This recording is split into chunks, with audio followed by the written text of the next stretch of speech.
Bom dia, pessoal. Vamos a mais uma aula. Módulo 9, Rede de Transporte e Comunicação. Então, vamos seguindo adiante. Logo de início temos aqui uma imagem que nos retrata telecomunicações, ok? O título desse texto: Fluxos materiais e fluxos imateriais na era da globalização. O que são os fluxos materiais? Mercadorias, pessoas são fluxos materiais, e fluxos imateriais, ondas de rádio, televisão, finanças. Então, como que isso se dá, né? Como é que esses fluxos transitam pelo mundo? Transporte e telecomunicações. Então, podemos dizer que os meios de transportes são as redes por onde transitam esses fluxos materiais, enquanto que as redes de comunicação, ou seja, fios, satélites, torres, né, de telefonia, são as redes por onde transitam os fluxos imateriais, aquilo que você não toca, né, como a comunicação, por exemplo. Tá? Então, tanto o desenvolvimento dos transportes quanto o desenvolvimento das telecomunicações foram extremamente fundamentais para essa era da globalização, para esse encolhimento, né, das distâncias. Claro que as distâncias não encolheram, como a gente pode ver nesse mapa, nessa figura. O mundo não diminuiu, mas o que aconteceu para que houvesse esse encolhimento das distâncias, vamos dizer assim, foi realmente o desenvolvimento dos transportes e das comunicações, fazendo com que os diversos meios de transporte ficassem cada vez mais rápidos e as comunicações também fluíssem cada vez mais rápido também. Então vamos para o texto direto. Diversos modais. Legal isso aqui, essa parte que fala como que o desenvolvimento dos transportes e das comunicações acabaram facilitando também até com que doenças se espalhassem pelo mundo. Então tem um exemplo aqui que em 2016 nós tivemos aí um problema seríssimo de Zika vírus aqui no Brasil, e que anos antes, né, em plena Copa do Mundo 2014, nós tivemos muita gente transitando aqui. Então isso pode ter feito com que essa doença pudesse se espalhar por essa região, já que o vírus teria iniciado, né, se tivesse se deslocado lá da região da Polinésia, da Micronésia, ali na Oceania, e tivesse chegado até aqui por intermédio desses turistas que vieram ver a Copa. Então esse texto fala muito isso, é muito o que a gente está vendo hoje, né? Como que o coronavírus ele chegou aqui ao nosso país vindo principalmente da Itália, né? Começou na China, então essa rápida evolução do transporte fez com que esses transportes ficassem mais rápidos e, consequentemente, as pessoas chegassem mais rápido ao seu destino e as doenças que elas traziam consigo. Tipos de modais. Modais são modelos, né? Modelos de transporte, modais de transporte ou modelo de transporte é a mesma coisa. Esse texto fala basicamente o seguinte: não existe um modelo único de transporte. Isso depende muito da condição de clima, da condição de relevo, da condição financeira que cada país apresenta. Tá? Então, não existe um modelo que seja único. Depende da situação, do que você vai carregar, do valor dessa mercadoria, da pressa que você tem que carregar também. Então, nós vemos aí que o nosso país, por ser um país de dimensões continentais, ele é muito grande. Sendo muito grande, o melhor meio de transporte para transporte de grandes cargas em longas distâncias, com certeza seria o ferroviário, pelo continente. Tá? Mas se você puder transportar pelos rios, o sistema hidroviário ele acaba barateando mais ainda o valor do frete. Então, numa ordem, seria a prioridade do transporte hidroviário, seguido do ferroviário, e por último deixaríamos o rodoviário, que ele é mais caro, mas tem todos os modelos de transporte, tem suas vantagens, tem suas desvantagens também.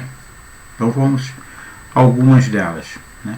O interessante, o melhor é que nós tivéssemos um transporte intermodal. Como o próprio nome está dizendo, o intermodal seria você interligar os diversos modais de transporte, rodovia com ferrovia, com hidrovia, né, o transporte marítimo, não importa. Quanto mais você interligar, maior capacidade de você reduzir os custos de transporte.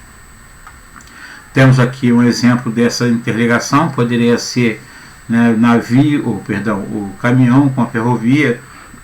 Aqui no caso a gente vê o caminhão subindo em cima das plataformas e que esse trem pode carregar, então o trem vai levar o caminhão. Nessa segunda seria o transporte combinado, ou seja, o caminhão não fica em cima dessa plataforma da composição, apenas a parte de trás, da carreta. Ó.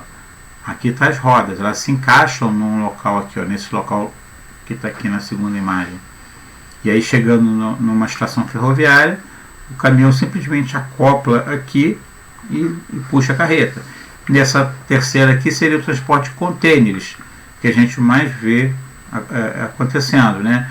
Os contêineres saem de cima da composição ferrífera e é colocado em cima do caminhão. Ou nesse caso aqui, né, a técnica do semi-trem, não é um trem. Então nós temos aqui a caçamba, né? Elas estão repousando aqui, ó, sobre essas rodas do trem aqui, ó. Se essa lâmpada ficar piscando, eu vou desligar, pessoal. Sistema rodoviário, né? Sistema rodoviário, coisas importantes a gente saber. O sistema rodoviário, a criação das rodovias é o meio mais barato, mais rápido que se tem.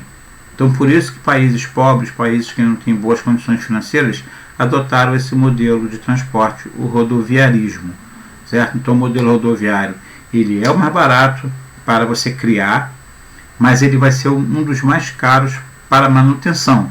Então, para criação, para implantação, é o mais barato, mas gasta-se muito com manutenção, principalmente em países como o nosso. Como assim países como o nosso? Nós temos um país de clima tropical, chove bastante, então isso provoca uma degradação muito grande no asfalto, né, nas estradas. Então o país gasta muito com isso. Outra coisa, o país gasta muito com placas, gasta muito com sinalização, com agentes rodoviários, né, com a Patrulha Rodoviária Federal, né, muita gente para recuperar essas estradas. Então o valor absurdo é a manutenção. Agora, tem o lado bom, né, é o modelo de rodoviário, é o mais flexível possível, é o único modelo de transporte que possibilita a entrega do produto de porta a porta. Né, você não pode ter na porta de todo o estabelecimento uma estação, por exemplo, né, uma estação de trem. Não pode ter, sei lá, um porto hidroviário onde pode parar ali um navio e descarregar. Então é o único modelo de transporte que possibilita esse transporte porta a porta, como vocês podem ver aqui, é a rodovia, né? É o único que promove essa flexibilidade total. Outra vantagem está no custo de plantação, já falei isso aqui. Expliquei isso também. Agora, tem desvantagens, né, que não podem ser esquecidas. Baixa capacidade de carga, lógico, se você comparar a quantidade de carga que uma composição, né, no trem, ela pode carregar, ela é muito superior do que o caminhão pode carregar. Você vai precisar ir de uns 20 caminhões, 30 caminhões para encher uma composição, né, do modelo ferroviário, ou então piorou mais ainda se você for querer comparar com o hidroviário, que carrega uma quantidade muito maior ainda. Então isso já é uma desvantagem. Outra desvantagem vai ser o consumo energético, ou seja, longas distâncias, ela gasta muito mais, o consumo é muito maior no modelo rodoviário do que no modelo ferroviário. Então, para longas distâncias por terra, o melhor é o trem. Agora, lógico, se essa longa distância você ainda pode passar por um rio que é navegável, o ideal seria o quê? Você fazer transferência daquela carga do trem para um navio, por exemplo, tá?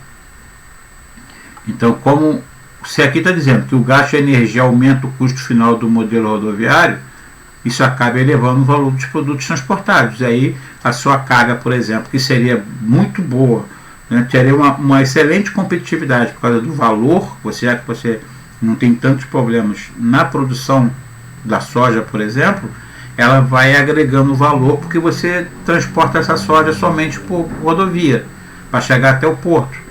Então você tem competência em ter uma soja barata, mas você não consegue mantê-la pelo menos com preços competitivos até chegar no final do processo, porque tudo que for gasto com transporte rodoviário, esse valor vai ser agregado ao seu produto. Então você vai perder para países como Estados Unidos, até como a Argentina, como a gente vai ver um pouco mais à frente. Aqui uma foto do caminhão apenas para mostrar essa vantagem, né, essa flexibilidade que eu falei do transporte porta a porta, tanto que está escrito aqui no cantinho. Aqui fala que as rodovias têm manutenção muito elevada, sim, então por causa da sua constante pavimentação e do gasto com sinalização. A gente encontra aí nas nossas estradas brasileiras um monte de placa aí, tudo enferrujada, tudo jogada, tudo escondido, às vezes atrás de mato, né? Então isso demanda aí dinheiro, muito trabalho para poder recuperar essa sinalização toda aí. Estradas mal sinalizadas, isso influencia também, tá? Tanto que está aqui, ó, essa manutenção é cara, especialmente quando se tem rodovias de longa extensão em ambientes úmidos e chuvosos, como é o caso do Brasil, né, onde tem todo esse desgaste acontecendo no asfalto por causa disso.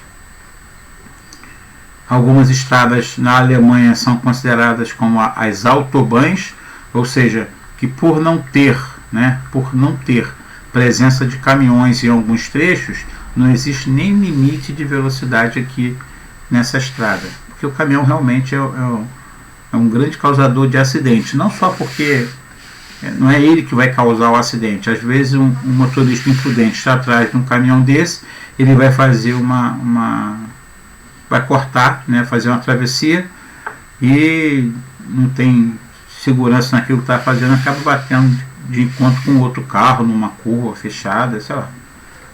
O caminhão ele limita muito a sua visibilidade. Aqui o que eu estava falando, né, dessa relação custo-país, então a gente vê que a tonelagem transportada no Brasil é muito alta. Olha só, nós temos o modelo rodoviário como base. Então, para transportarmos dentro do Brasil 129 toneladas a tonelada, 129 dólares a tonelada, enquanto que na Argentina o transporte interno cai para 38. Nossa, isso aqui é uma diferença absurda. Pior ainda quando você compara com o transporte dentro dos Estados Unidos, que cai para 25. Mas, professor, por que a Argentina e o Brasil têm uma diferença tão grande se os dois usam o modelo rodoviário como parâmetro? Mas não esqueça que o tamanho do Brasil é um, o tamanho da Argentina é outro.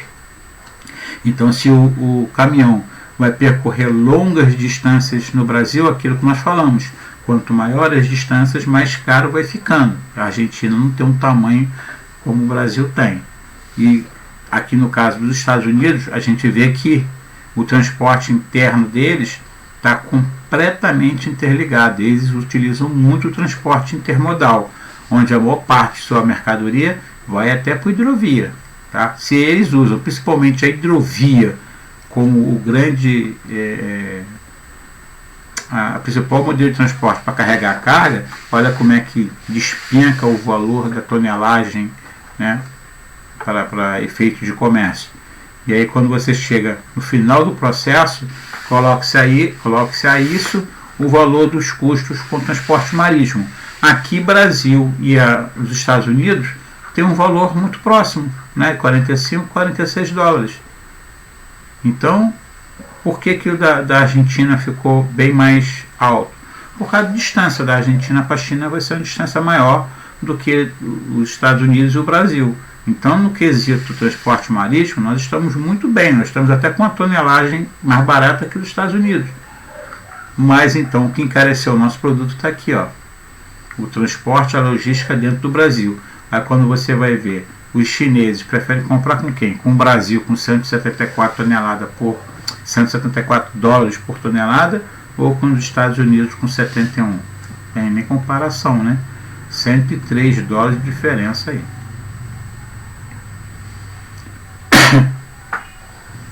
Ferrovias, né? O modelo ferroviário é o principal, é o melhor, o mais recomendado para longas distâncias e para transporte de grandes quantidades de carga também. Então, quando fala em ferrovia, não pensa somente nos trens, pensa em trem, bonde, metrô, tudo isso é transporte ferroviário, beleza? Aqui fala que eles não são capazes de atender demandas porta a porta, claro que não, né? Todo estabelecimento comercial que vai ter uma estação de trem para poder desembarcar os seus produtos, né? É o mais caro na implantação, diferentemente da rodovia. Então você criar a ferrovia, você criar a estação, né? Tudo isso é caro. Agora, pense na manutenção. Na manutenção ela é mais barata, tá? Então essas operações de embarque e desembarque são bem mais complexas, claro, né? Um caminhão você descarrega rapidamente, o mesmo não acontece com o trem. Mas em compensação você tem vantagens que o modelo rodoviário não tem. Capacidade de carga, como está escrito aqui, é uma, certo? Você transporta tanto passageiros quanto mercadorias, a quantidade é muito maior do que você vai conseguir com ônibus ou com caminhão, né? Em alguns casos tem composições férreas, né, de transporte de pessoas que tem bar, né, aquele vagão que é bar, o vagão que é dormitório, então com camas mesmo. Isso você não vai ter, por exemplo, no ônibus, na verdade, mesmo que o ônibus esteja altamente confortável.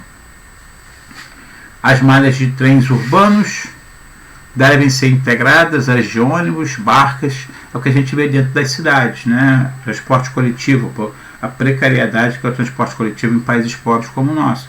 Então, o correto seria o que? Essa implantação, essa interligação de trem, metrô, barcas, e a gente vê que em alguns países como o nosso estamos adotando aí o bilhete único para facilitar mais ainda essa integração, né? Esse transporte intermodal. Aqui um exemplo de ferrovia de grande qualidade, né? De alta qualidade e alta velocidade, que são os famosos trens bala, né? Como são chamados. Aqui no caso o trem da França, né? O TGV, trem de alta velocidade. Esse trem aqui ele liga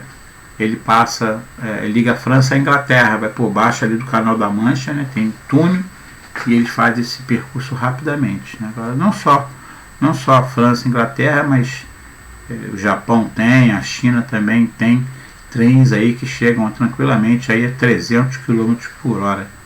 Alguns, como japoneses, já estão passando dos 500. Aí acaba concorrendo com quem? Com um trem com 580 km por hora, vai concorrer diretamente com o transporte aéreo, não é? Já que é bem mais barato você pegar uma viagem de trem do que de avião. Olha a malha ferroviária da Europa, né? Muito bem interligado. Enquanto você vai ver a malha ferroviária do Brasil, parece que nós estamos vivendo lá ainda, no período colonial ainda. Apesar do consumo energético da ferrovia em geral ser alto, olha aquilo que eu falei, né? O consumo energético do modelo rodoviário também é alto. Mas acontece que se você colocar o consumo energético que é alto da rodovia, mas com o da ferrovia que é alto também, o da ferrovia vai ser melhor. Por quê? Porque para longas distâncias e a quantidade de carga que essa ferrovia carrega compensa muito mais. Tanto que está escrito aqui, cadê? Quando se compara a relação entre o consumo de energia e a carga transportada, as ferrovias têm larga vantagem diante das rodovias. Se o modal ferroviário possui um custo inicial mais alto, esse custo não cresce tanto com o aumento da distância. Então vamos dizer assim, para percurso pequeno, é preferível que seja transportado por caminhão. Mas quando você coloca grandes percursos, esse custo inicial que é alto, ele não vai se multiplicando, ele é só o inicial alto. É a mesma coisa que eu faço assim, olha, o mesmo custo que eu vou gastar para andar 20 km, eu vou gastar para andar 200. É um exemplo.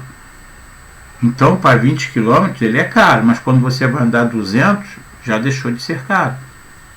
Diferente do rodoviário, que seria assim, mais ou menos. para andar 20 km vai ser 15. Opa, 15 do rodoviário, 20, digamos, vou gastar 15 com rodoviário, 20 com ferroviário. Para andar 20 km, prefiro o rodoviário. Mas e para andar 200 km? Não vai crescer tanto. Então, se uma longa distância encarece muito mais o rodoviário, eu vou dar preferência pelo ferroviário. Onde eu parei? Está aqui, ó. O efeito dessa relação positiva, portanto, é um valor final mais baixo para os produtos transportados, o que aumenta a competitividade das mercadorias. Ou seja, se as cargas a serem transportadas forem muito volumosas e a distância a percorrer forem grandes, o modelo ferroviário pode ser uma excelente opção. Cargas pesadas e longas se enquadra bem no perfil de países com extensos territórios, como Brasil, Estados Unidos, Índia, China e Rússia. Só que tem uma diferença. Olha a malha ferroviária dos Estados Unidos, da China e do Brasil. O que a gente consegue enxergar aqui? Uma ótima integração de todo o país. Você corta o país de leste a oeste e de norte a sul também. E a gente vê a mesma coisa na China. Essa parte ocidental da China, ela está esse vazio porque aqui é região montanhosa, região muito fria, montanhosa, região lá do Nepal, do Tibete, toda aquela região. Já o Brasil, nós temos uma malha ferroviária que ela é muito pífia, é muito fraca. Isso aqui ainda parece ser daquele modelo nosso agroexportador, aquele nosso modelo colonial, de que pegava riquezas lá no interior, chegava e transportava até o litoral. A gente não vê integração como vê aqui, ó, nos dois mapas anteriores. Aqui agora que está se falando, né, na criação, na implantação de ferrovias ligando o norte até o sul. Ainda desde 1950 o Brasil deu prioridade muito mais ao sistema rodoviário do que ao sistema ferroviário, quando nós passamos a atender a necessidade principalmente dos Estados Unidos. A velocidade média das ferrovias, a gente vê que é muito maior na China e nos Estados Unidos do que no Brasil. Em boa parte isso aqui pode ser de projetos mal feitos, tá? Projetos de implantação da ferrovia muito mal executados. Curvas muito fechadas, onde o trem tem que reduzir muito a velocidade. Isso aqui acaba baixando essa velocidade média que está dizendo aqui. Ou então, falta de preparo na construção da ferrovia, né? Não foi colocado quantidade de brita suficiente ali, aquelas pedras, né? Suficiente para suportar o peso de grandes composições. Aí, muitas das vezes, a composição tem que passar ali com um volume muito menor, porque se botar a capacidade que ela pode carregar, pode acontecer um afundamento do terreno. Isso influencia também. Hidrovias e cabotagem. Hidrovia é todo o transporte feito pelo meio aquático, seja ela por rio, seja ela pelos lagos, pelos mares. Falou que tem água, é o sistema hidroviário. Tá? A capacidade de carga no sistema hidroviário é muito maior do que no sistema ferroviário. Então, automaticamente, maior será ainda em relação ao sistema rodoviário. Existem vantagens, existem, lógico, suas desvantagens, né? Principalmente a vantagem. O meio já está pronto, né? A estrada, entre aspas, já está pronto. O mar já está pronto. Então, não tem que gastar dinheiro com nada ali. Você vai ter que gastar dinheiro com o quê? Com a construção dos portos marítimos.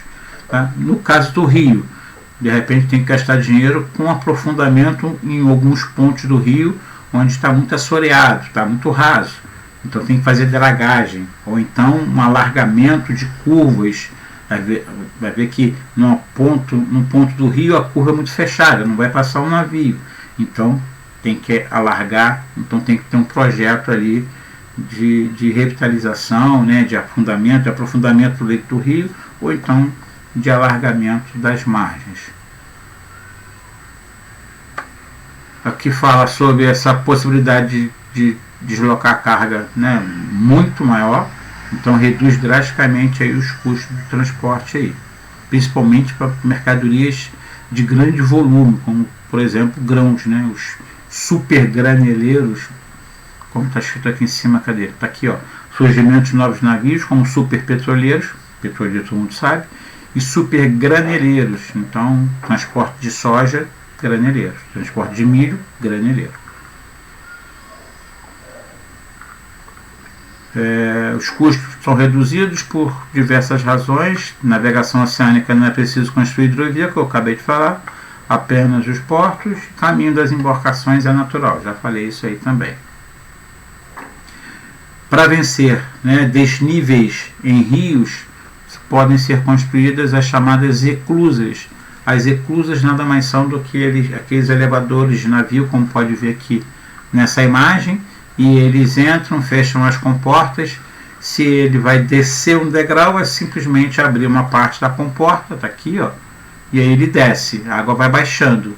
Se ele vai subir, se ele está indo em direção à nascente, esse é o segundo desenho, ele vem, entra aqui nessa comporta, fecha essa comporta aqui, ó, ele entrou aqui, fecha essa parede, essa comporta, a água é fechado esse dreno aqui, e a água aqui vai enchendo, porque aqui está aberto, ó, vai enchendo, se vai enchendo ele vai subindo, né, o navio flutua, né, ele vai subindo, vai boiando, quando estiver no mesmo nível aqui, que nesse desenho está quase no mesmo nível, ó, repara, quando ele estiver no mesmo nível, essa comporta abaixa e ele segue o caminho dele.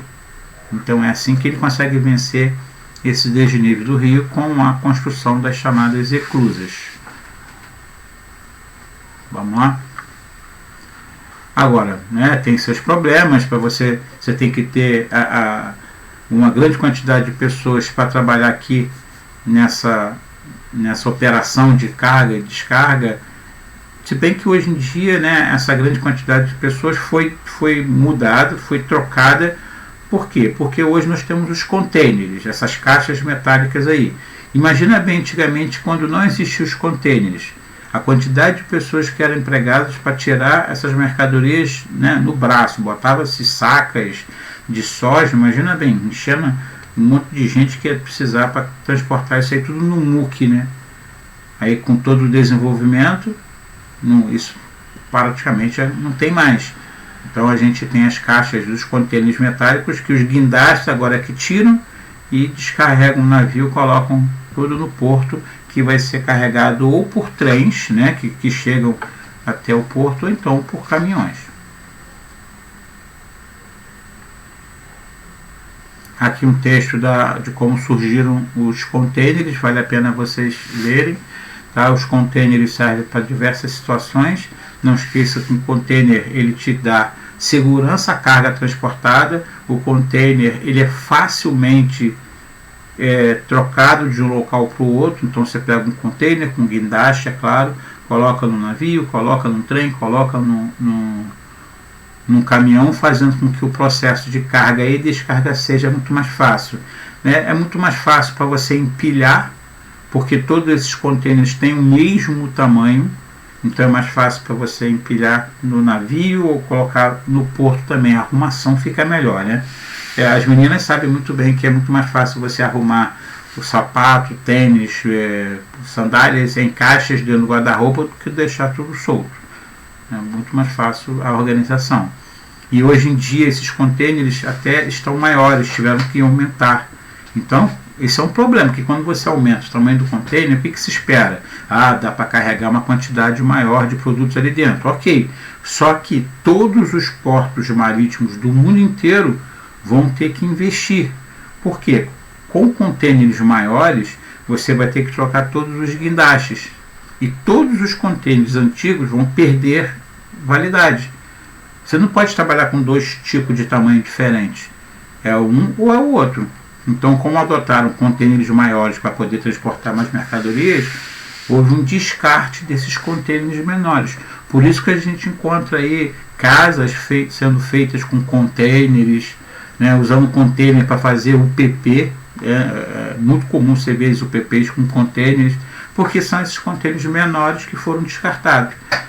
Então, contêineres maiores sendo utilizados, a gente encontra até um outro problema agora. Imagine bem aqueles portos marítimos que eram pequenos. Com contêineres maiores, há uma necessidade de você ter uma área maior para trabalho. E aí o que acontece? Não tendo essa área, por falta de espaço físico, muitos portos marítimos deixaram de ser utilizados, simplesmente porque não tem condição. Ou então um país pobre que não tinha condição de investir na reforma do porto, Ele tinha até espaço para aumentar o porto, mas não tinha dinheiro, porque é dinheiro não só para aumentar a área de trabalho, mas como também para trocar todo aquele sistema de guindastes, porque todos vão ter que ser trocados para poder operar com esses contêineres maiores. Isso é um problema. Aí aquele porto marítimo, por exemplo, vai perder função. E se aquela cidade tinha como o sistema portuário como uma das principais atividades econômicas, ela pode perder muito com essa perda de função daquele porto. Olha só o Rio de Janeiro, né? A Baía de Guanabara tem um problema seríssimo, que é o assoreamento, muita areia na Bahia. Navios de grande porte não entram na Bahia. Então esses navios, esses super navios que nós estamos falando aqui, nem pensar em entrar na Bahia, eles vão ficar encalhados. Eu falei entalhado, né? Eles vão ficar encalhados. Então o Porto do Rio de Janeiro perdeu função portuária. O que a gente vê passando ali é o que? É navio de passageiro, que não é tão profundo assim, porque os grandes navios hoje nem chegam nem perto da Baía de Guanabara, vão descarregar lá em Itaguaí, por isso o Porto de Itaguaí. Navegação de cabotagem, o que é isso? Cabotagem é a navegação de porto a porto no mesmo litoral.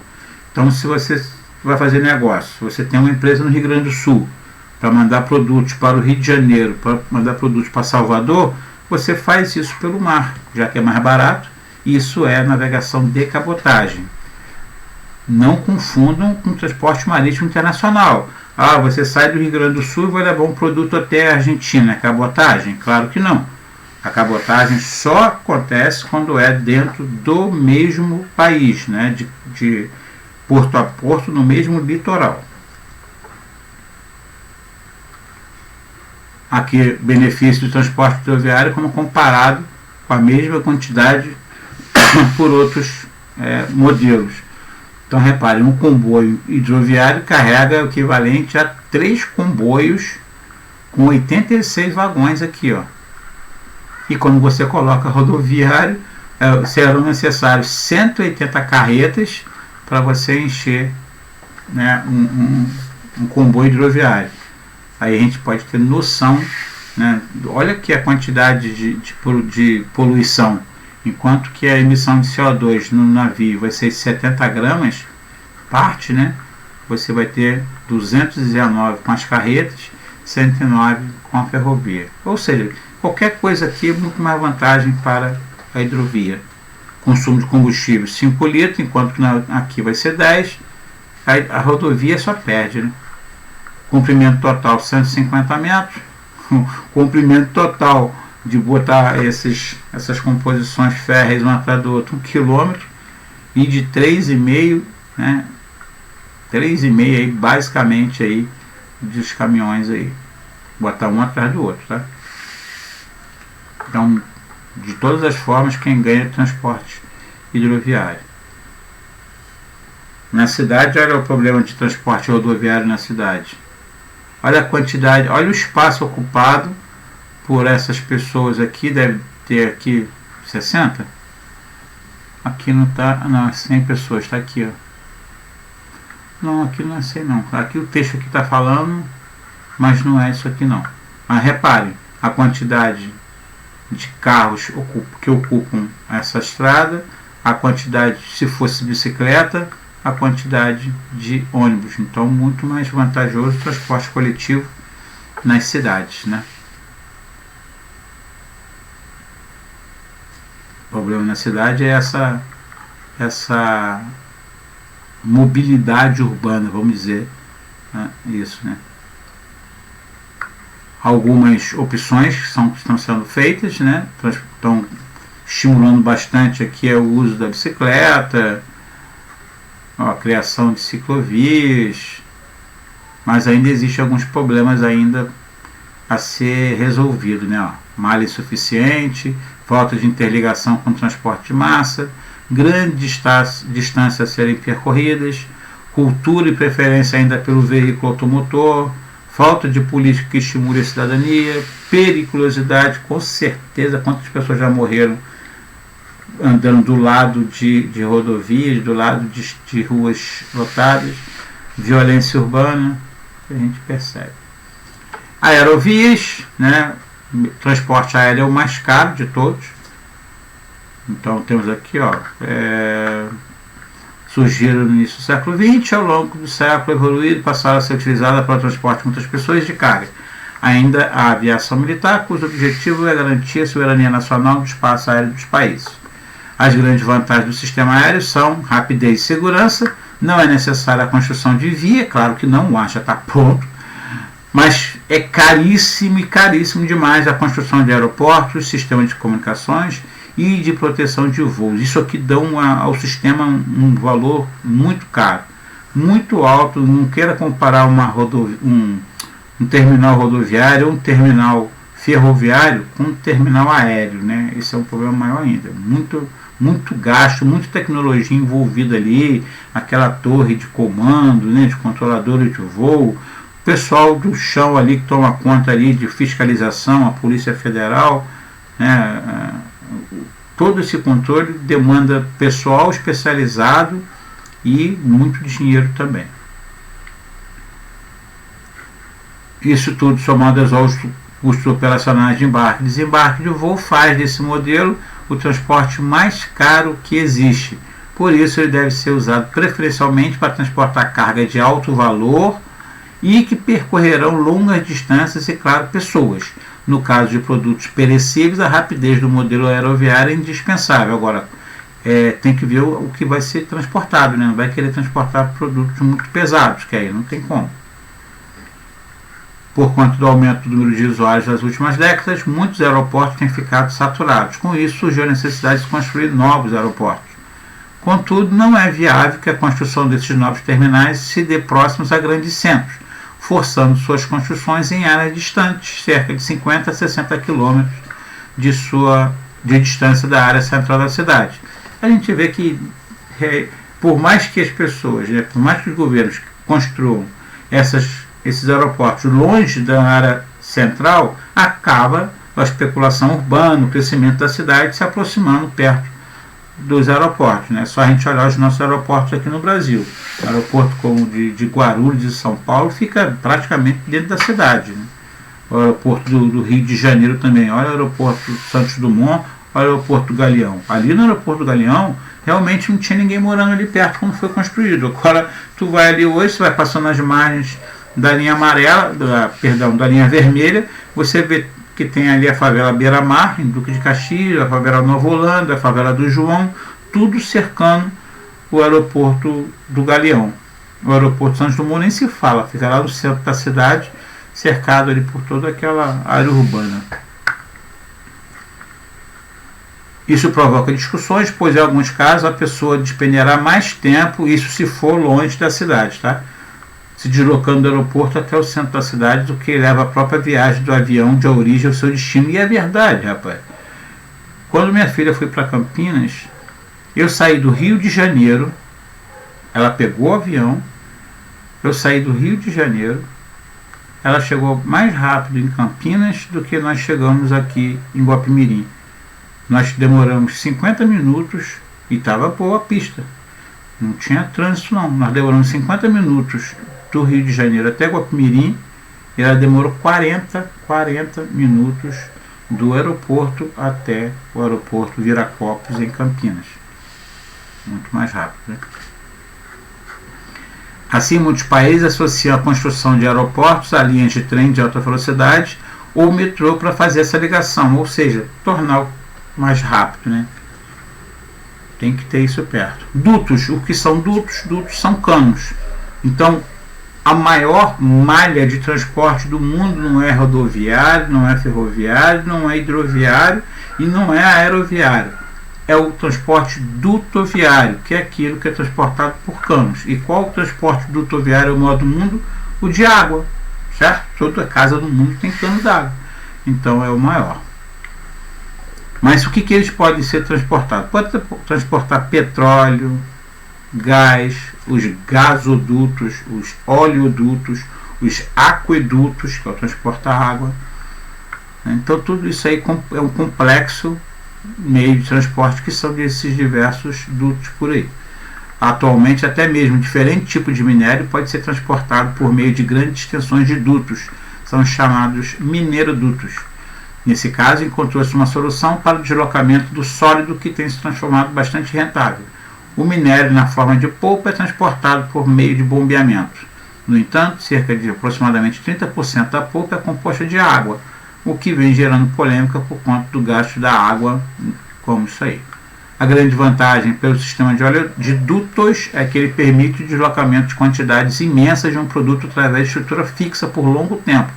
Então você tem todo o oleoduto que vem lá de Campos, que vem para o Rio de Janeiro para a refinaria Duque de Caxias. Então você tem ali, é caro, tá? A implantação desses dutos não é barato, isso é muito caro, mas compensa bastante, caro e perigoso. Ainda existem, contudo, localidades onde o gás de cozinha é distribuído em botijões, como é o nosso caso aqui na nossa cidade, que em geral apresenta um custo mais alto que o gás de cozinha distribuído através de tubulações. Apesar de servir apenas aos transportes de produtos muito específicos, os dutos são de importância fundamental, pois permitem deslocamento de líquidos e gases a custos mais baixos e quase sempre subterrâneos, ocupando menos espaço na superfície.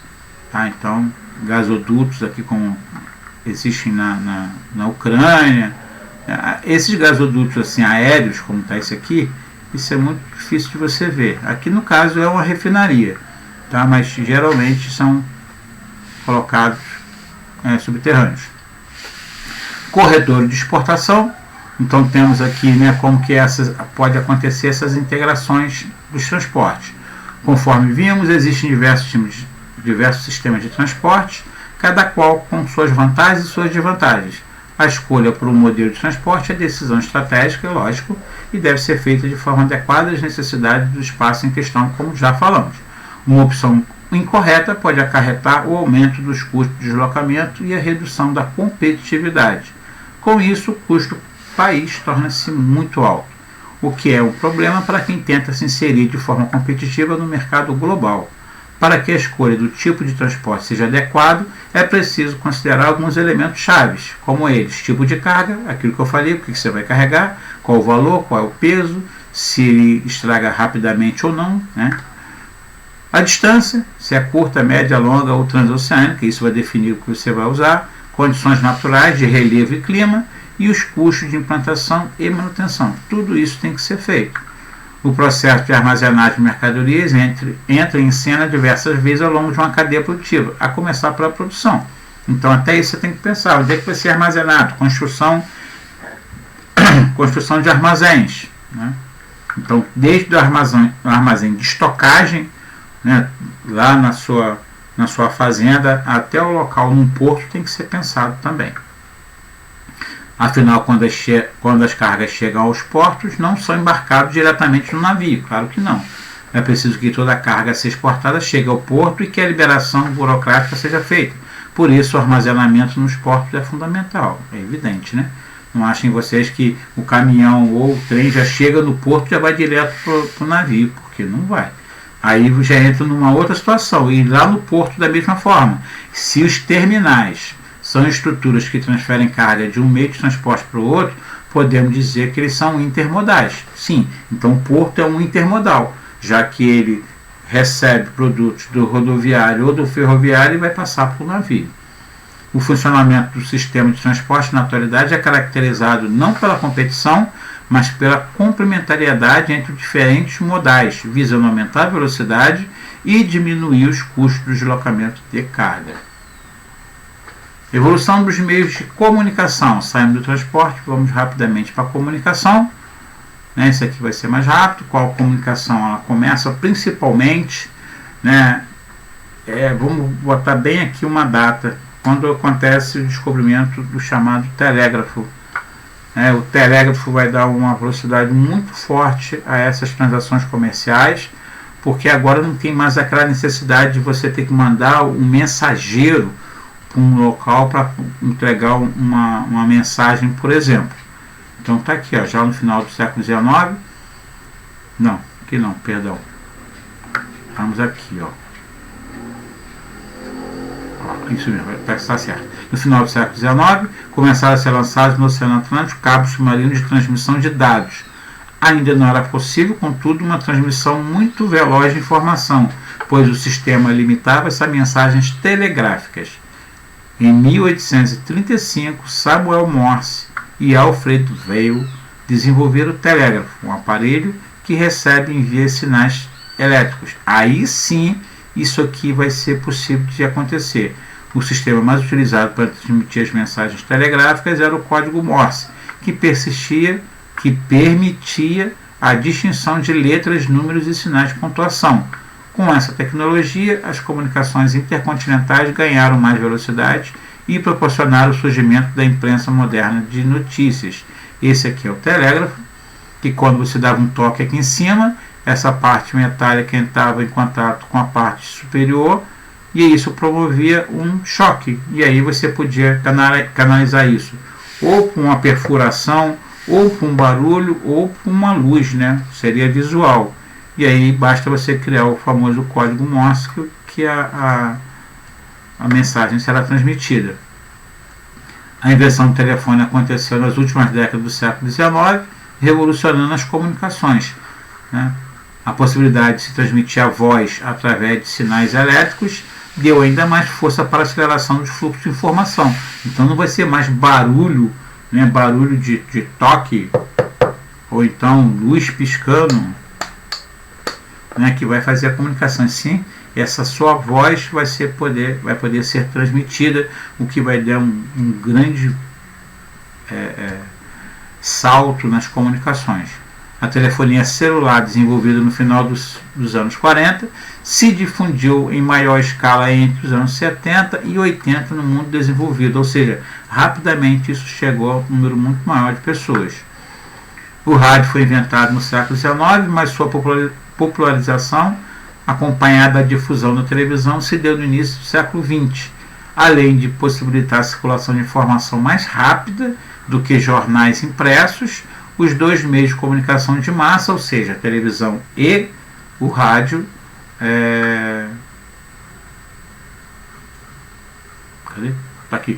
serviram para gerar entretenimento para a população e divulgar produtos, ajudando na expansão da mídia no mundo. A televisão contribuiu para a difusão de estilos de vida e padrões culturais. A partir do grande número de produções televisivas e cinematográficas, a indústria cultural estadunidense pôde espalhar o seu American Way of Life, ou seja, o seu estilo de vida americano, pelo mundo afora. Isso fez com que as pessoas quisessem comprar aquele estilo de vida. O controle que os grandes grupos empresariais, donos dos veículos de informação, exercem sobre o que é produzido no meio de comunicação afeta a interpretação que fazemos do mundo. É necessário filtrar as informações disponíveis, e a transmissão para o grande público manifesta sempre o posicionamento do veículo, certo? Tudo aquilo que a gente escuta, tudo aquilo que a gente vê na televisão é a posição daquele grupo que está transmitindo a informação. Por isso que eu sempre falo, procure ver diferentes fontes de notícia, porque se você ficar vendo apenas uma fonte de notícia, você vai ficar seguindo essa ideologia daquela fonte geradora da notícia. Se você quer ver uma notícia jornalística, não fique só com uma, né? Procure escutar a mesma notícia sob o ponto de vista de 2 ou até 3 emissoras, que de repente você vai encontrar pontos divergentes naquilo que está sendo falado, tá? É a tal da manipulação da informação. A pessoa pode não estar mentindo, mas ela pode estar omitindo. Sem contar as possibilidades de manipulação do conteúdo. Acabei de falar. Sabemos do mundo o que os grandes meios de comunicação nos transmitem, com certeza. Isso se torna particularmente perigoso quando há o que chamamos de concentração de mídia, ou seja, o controle concentrado do setor de comunicações por poucos grupos, como acontece no Brasil, onde praticamente 6 empresas são responsáveis pela comunicação nacional. O Grupo Globo, Editora Abril, a Folha de São Paulo, o Grupo RPS, lá do Sul, que é vinculado à Globo, o Grupo Silvio Santos e a Rede Record.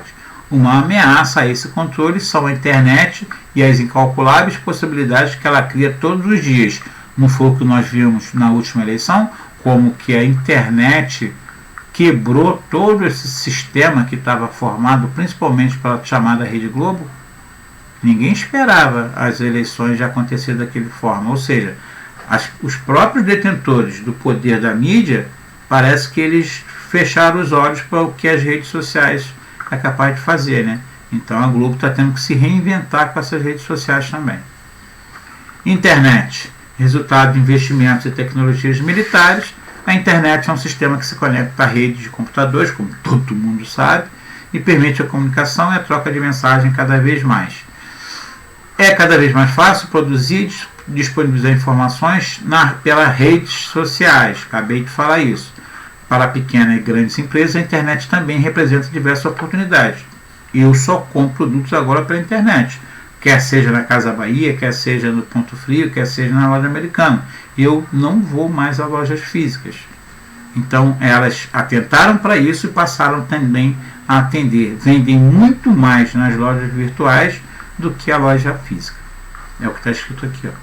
Além do comércio eletrônico, a internet atualmente é instrumento para a realização de outros negócios, como compra e venda de ações nas mais diversas bolsas de valores do mundo, tudo em tempo real. Além disso, não podemos esquecer que as redes sociais e os sites de busca na internet têm permitido um tipo de publicidade extremamente eficaz, direcionando exatamente para o público-alvo que a empresa anunciante deseja atingir. Como vimos, hoje um dos grandes desafios que envolve a utilização da internet é a preservação da privacidade dos usuários da rede. Em 2016, a Comissão Europeia, instituição da União Europeia e os Estados Unidos anunciaram o lançamento de um novo marco jurídico sobre a troca de dados pessoais com fins comerciais, que tem como objetivo dar mais segurança aos cidadãos europeus em relação a possíveis tentativas de espionagem. O novo marco jurídico é um desdobramento das declarações do ex-técnico de Agência de Segurança Nacional dos Estados Unidos, o Edward Snowden, que revelou que o governo norte-americano havia utilizado as empresas Apple, Google e Facebook para reunir dados de seus usuários. E a gente vê isso a todo momento aí. De vez em quando tem um escândalo falando que o Facebook está roubando os dados dos usuários, e eu também acho que sempre teve, porque de vez em quando você vê um produto que você apenas falou, né, o Google, você pega o seu telefone, você fala alguma coisa, ele capta, daqui a pouco você vai ver lá no seu e-mail, está lá um produto lá que você falou alguma coisa, ou então você falou que gosta de praticar um esporte, daqui a pouco você começa a receber notícia, né, propaganda de um produto que você acabou de falar. Né? Então mostra muito de como nós estamos sendo observados aí. Beleza? A aulinha de hoje foi isso. Tem um texto aqui na frente aqui que vale a pena vocês lerem. Ó, o Antonov aqui, ó, um dos maiores aqui do mundo. Falou, rapaziada. Um abraço para vocês, ficar com Deus. Dúvidas anotem para a gente tirar na próxima aula. Valeu, um abraço, fui.